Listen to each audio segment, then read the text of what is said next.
Wace hatsaniya ce muke ji dangane da wajajen da ake yin aiki a wajen hanyoyinmu na garin Mina? Ya excellency mutanen gari ne suke ta ciccire interlock ɗin kan hanya da sauransu. Ha, to mu ma dama ba cirewa zami ba? To alhamdulillah. Muna godiya ga Allah maɗaukakin sarki da ya nuna mana wannan rana mai cike da ɗimbin tarihi. A wannan rana ta 29 ga watan Mayu shekara ta 2023 ni Umar Bago ni ne zaɓaɓɓen gwamnan ku na Neja. Mulkin jihar Neja ba a yin ta da sanyin jiki.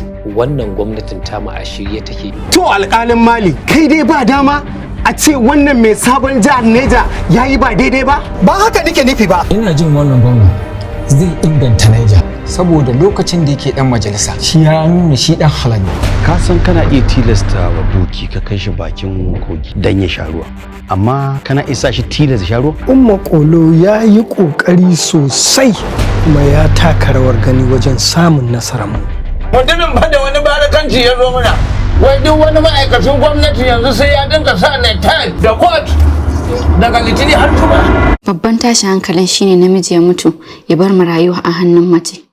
Babu sana'a sannan kuma babu jari, babu wata hanyar da za ta iya sarrafa komai. Ya kamata mu samar wa mata hanyoyin madafan dogaro da kai. Duk wuraren da na zaga ban san lokacin da hawa ya zubo a idona saboda asaran ta yawa. Me za mu gaya wa Allah? Mu dai a matakin majalisa za mu iya ƙoƙarin mu ba da cikakkiyar goyon baya da gudunmawa wajen shawo kan matsalar rashin tsaro a wannan jihar namu.